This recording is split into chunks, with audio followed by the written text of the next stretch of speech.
Okay, just making sure the technologies are working.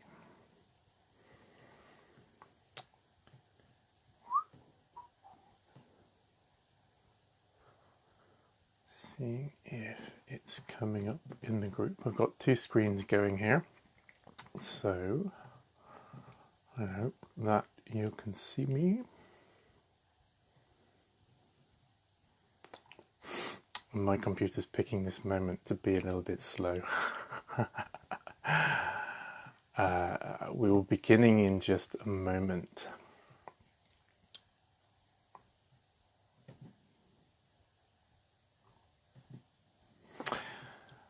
Welcome to anybody who's joined me already. Feel free to comment and say hello. I'm just trying to work out the technology to make sure that I can see those comments.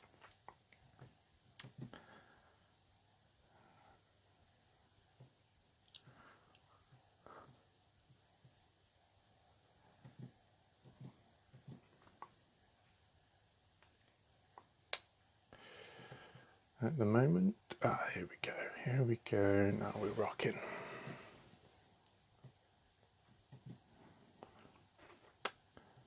Of course, so much depends on technology these days. Okay, I'm just going to go ahead and start. Welcome everybody to Express Your Highest Self Always. I'm going to be talking today about the 7 core principles of self-realized communication. And this is the first time I've ever gone live, and I'm feeling excited and a little bit nervous. I have my notes here ready to glance down if I need it, so just bear with me. And feel free at any time to comment, say hello, and I see there's people tuning in already. Hello Lisa, hi Sabrina, hi Mum. It's great to have you with me, and if anybody has any questions during the stream, then feel free to post a comment, ask a question, and anybody who's watching the replay also feel free to comment or ask a question, and I will answer as soon as I can. Before we get started, I'd just like to share that this is a perspective based on my own experience, and therefore should be seen as simply a mirror to you. It's something that you can take inspiration from, and if you don't resonate with anything I say, that's also okay. It's simply a reflection for you. So, without further ado, let's get going into the 7 core principles of self-realized communication. Number 1, it is always, always about you. Now, this isn't some kind of selfish notion that only your stuff matters. What this is about is taking responsibility. It's taking responsibility primarily for how you respond to your feelings and how you behave accordingly. I'd like to take a minute to talk about how trauma is formed from a spiritual perspective, just in order to make a base for what we're going to be exploring today.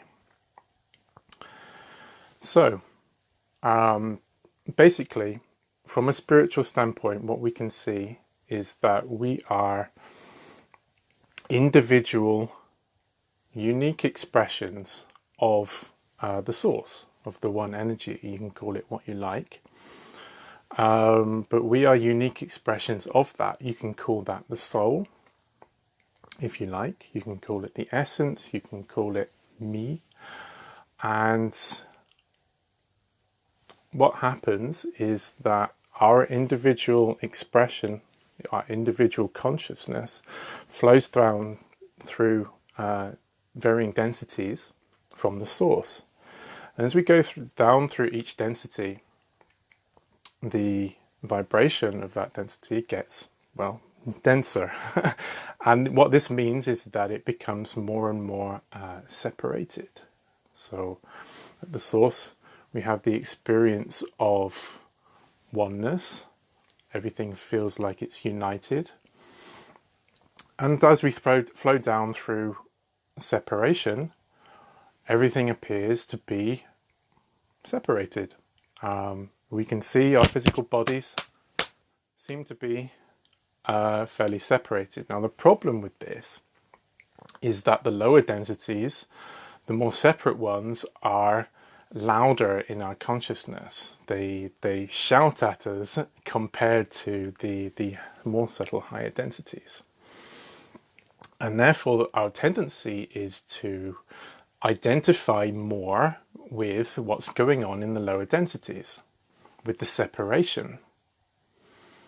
And what happens then is that we identify with our outer experience, with what happens around us. We identify with the ever-changing landscape around us. And this is what causes trauma. It causes, because everything is changing, it can cause a sense of betrayal, it can cause a sense of abandonment, it can cause grief over loss. So this is basically how trauma is formed from a spiritual perspective. Now, how that manifests in our everyday life is through triggers. And it can be tremendously beneficial to realize exactly what triggers are.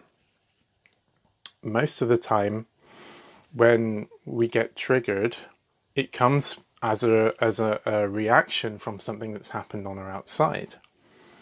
But if we realize that triggers are actually, what they really are, is just an activation of a pain that's already there, then there's no need to project that pain onto another person anymore. That's what we tend to do. We tend to blame another person because we perceive that what they've done or said has caused us pain, when actually what they've done or said is simply a reflection of a pain that's already there. So when we realize this, it can be a very empowering thing. Projecting our pain onto other people is one of the most disempowering things we can do, because we give other people then the power over us.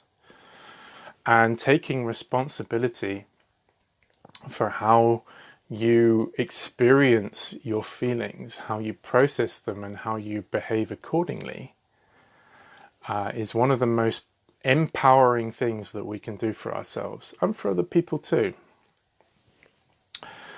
We'll move on to number 2. Release attachments to specific outcomes. Most people, they go into interactions, they want it to go a certain way. And therefore tend to subtly manipulate accordingly. And when we're attached to specific outcomes because of our coping mechanisms based on our trauma,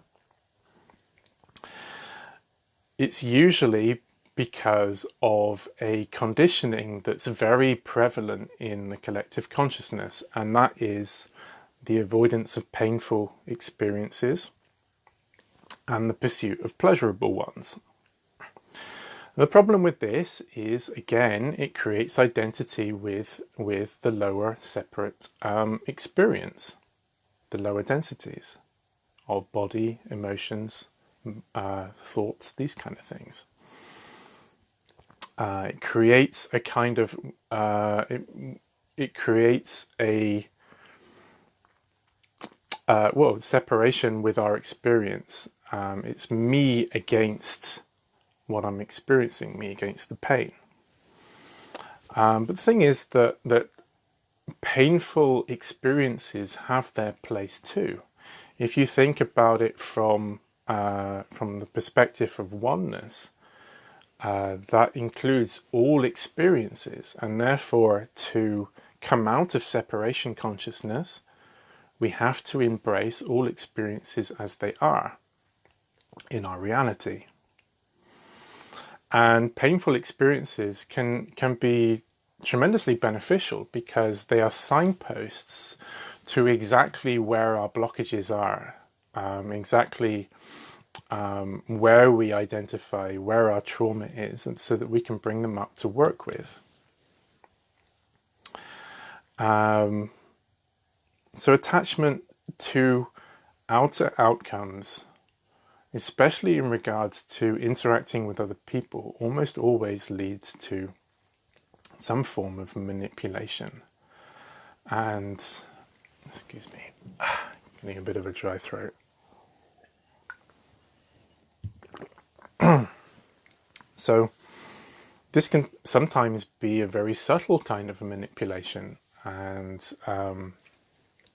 I challenge everybody out there to really be aware of the very subtle ways in which you manipulate other people, in which you manipulate conversations in order to achieve some kind of perceived ideal outcome. Because all this does is it informs the identity that we have around the separation. Now, if there's one outcome which we can say is aligned with what we're talking about, that is self-realization. If we make self-realization the priority in our lives, if we make it the ideal outcome, the outcome that we are looking for in that specific moment, then whatever we experience, whether it be painful and challenging or joyful and expanded, whatever we experience, we win from it, because we come closer to who we are on a deeper level. We'll move on to point number 3. Being honest with yourself and others. When you release attachments to specific outcomes, and when you make self-realization your priority when interacting with other people, then telling untruths it doesn't make sense anymore. It actually becomes almost like a wounding of the spirit to tell an untruth. Now, this doesn't mean that you are always expressing your truth outwardly. There are some situations where you can still honor your truth and remain passive, and we'll come to that a little bit later. But one of the main realizations, one of the main experiences to have around expressing your truth, when we imagine that we do always come from the experience of being individual expressions of the one energy, then it means that your experience is no more or less valid than another person's. Your truth is no more or less valid than somebody else's. And this can be a tremendously expanding realization, and tremendously catalytic in our journey of interacting with others. So what happens when we commit to being honest with ourselves and with other people, and expressing our truths at all times, honoring our truth at all times, we should say? Well, it can be challenging, for sure. there are many blockages that we have around expressing our truth, about being honest with each other. One of the main ones being fear of judgment. And in the beginning, as we begin to express our truth, we notice that people around us may not resonate with that truth. And therefore, there may be some relationships that begin to drift away, begin to distance themselves. And that may bring grief. But there's a certain amount of trust in the process required. The thing is that when we express our truth into the outside world then gets the opportunity to interact, to respond to that truth. And therefore, what that means for us is that we attract more aligned relationships for us. And so this is really how being honest with yourself and others can really, really catalyze and make valuable the journey that you're having. So, point number 4. Sometimes the best communication is passive. As I alluded to before, just because you are being honest and expressing your truth, it doesn't mean that it's always the right time to outwardly express that. And over time we can feel when it might be better to honor our truth by being passive. And the key to this is recognizing that not only is your own truth and other people's truths in interplay, but also there is a wider truth going on, and tuning into that wider truth.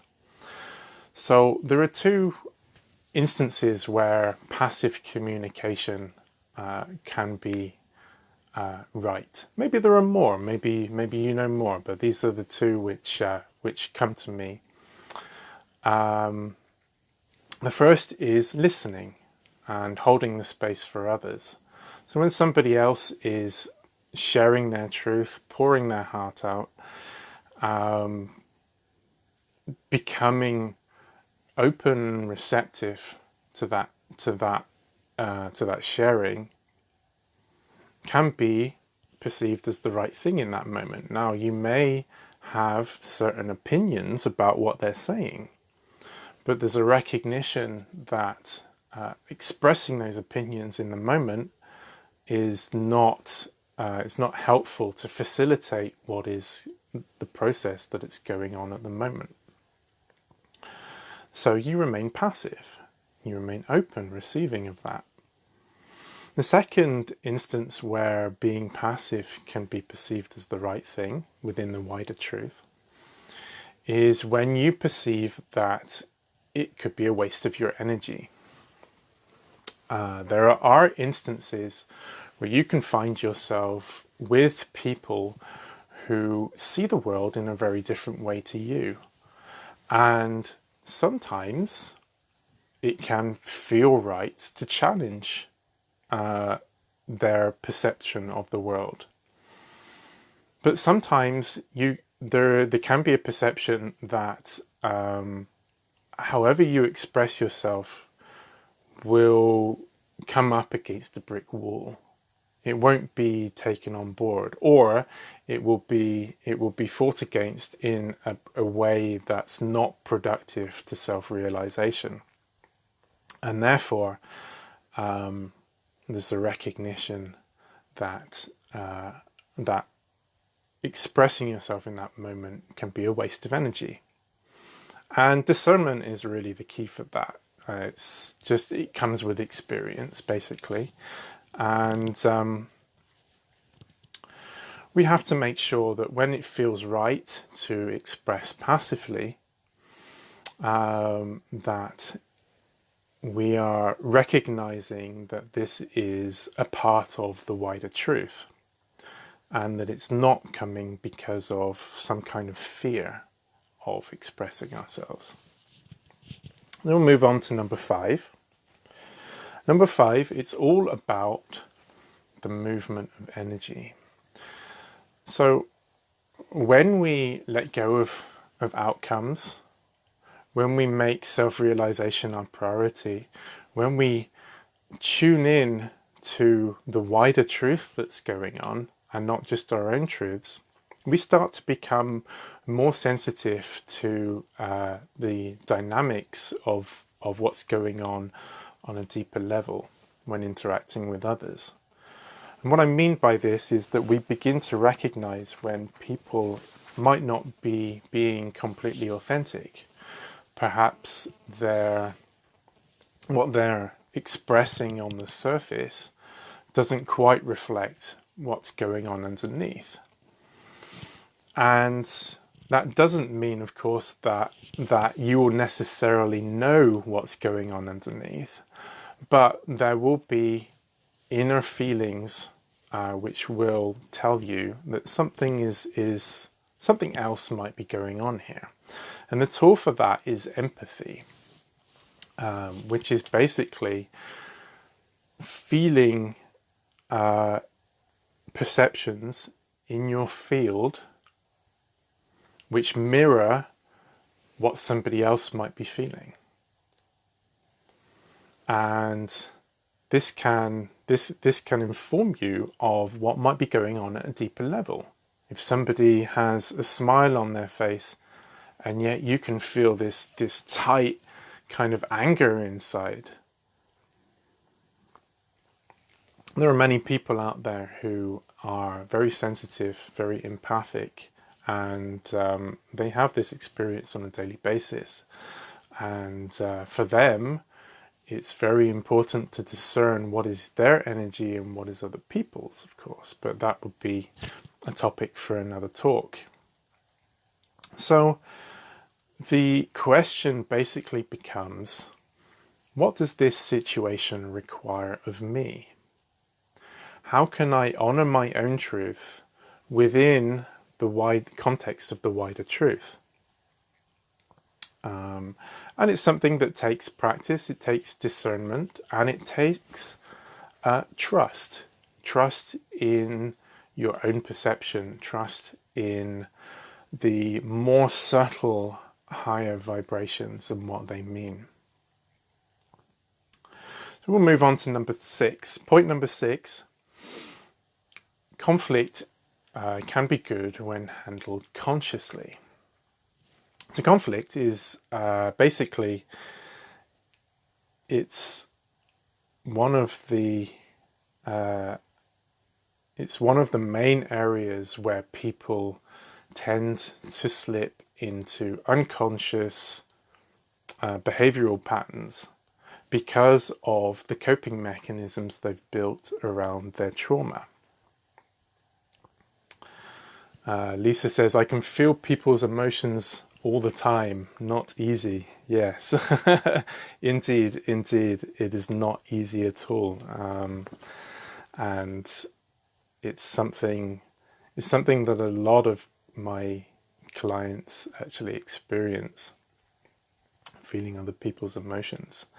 And it's something that we really need to, it can be a huge gift, feeling other people's emotions, and yet it comes with cruxes. And like I said, that will be a topic for another live, maybe my next one. But we'll go on. We'll go back to the subject of conflict now. So as I said, conflict can be the number one cause of unconscious conditioned behavior. And as such, it's actually the situation that can be hugely catalytic to our self-realization. It can be hugely catalytic because they're the situations which bring up our triggers. When we go into our triggers, we can unlock the unconscious coping mechanisms, we can experience our pain, we can connect ourselves back up. And this process of self-realization is also something for another life. When we look at conflict, it can be very, very valuable to connect with what is beyond the parts of us which are beyond the lower densities, beyond the identity, let's say, with the lower densities. And I'm specifically referring to what I call the essence. Some people may know it as the sacred ground of being. It's like the stillness inside that witnesses our experience. It's the part of us that is not affected by what's going on in the world around us. So if we can connect with this part of us, if we can maintain the connection with this essence inside, then we no longer lose ourselves in interactions with others, even the very, very challenging ones, the conflict situations. And so there becomes a kind of a dual experience. On the one hand, you're remaining this kind of still, passive witness to the situation. And on the other hand, you are also fully experiencing the emotions involved in the conflict and what that brings up for you, the process it brings up, to work with that. But because you're connected with this witness, with this anchor of essence inside of you, there's not a losing of yourself in that anymore. And again, that does take some practice. It does take some practice. But if you bring more and more awareness to your situations, to your interactions, if you connect with the essential part of you through meditation, then all of this is really possible. So we'll go on to my final point, number 7, which is basically just to say, go easy on yourself. And so this process of self-realization is it can be a minefield, especially when you're interacting with other people. And there are going to be times where you fall into the unconscious conditioned patterns of behavior, where you identify with the separation, with the lower densities of body, emotions, and thoughts. And that's entirely okay. It's entirely okay. The worst thing that you can do in that situation is to start judging yourself for that, because in that situation, in that moment, you perceive that you are supposed to be here, and you experience that you're somewhere else. And so this simply creates identity with the separation again. So go easy on yourself. All that's required is to simply bring more and more awareness to your interactions, to make self-realization the focus and the priority of in your life. It is enough to progress, to work through all this stuff. So that's the 7 core principles of self-realized communication. And if you've enjoyed what you've heard today, I've got a program coming out. It's called Expressing Your Highest Self Always, Self-Realized Communication. It's a 6-week individual program. And we're going to be talking about many of the things that I've talked about today. We're going to be dealing with how to handle triggers. We're going to be dealing with how to express boundaries in an authentic way. We're going to talk about how to recognize manipulation and how to respond to that. We're going to talk about how to make your language as accurate as possible. If we can make our language as accurate as possible, then what we express on the outside becomes a much more accurate reflection of what we're feeling on the inside, and therefore the world that responds to us is also more aligned with how we're feeling on the inside. We're going to talk about how to recognize underlying flows, as we mentioned today. And I've got a 68-page ebook which I'm going to give you, which goes into a lot more detail about everything that we've expressed, and it's something that you can refer to at any time. And then we're going to have individual sessions together where we really dive deep into everything that is going on in your personal situation right now, so that we can figure it out together. There's also going to be a meditation included, finding your essence, which will help you to connect to that core sense of being, that essence of you that I talked about, so that you don't have to lose yourself in interactions anymore. Thank you everybody for coming. Thank you for everybody who has commented. And if you're watching the replay, again, feel free to leave a comment or a question as well, and I shall get back to you as soon as I can. I appreciate all of you for watching and for being here and for listening. Have a wonderful evening, morning, or afternoon. Bye-bye.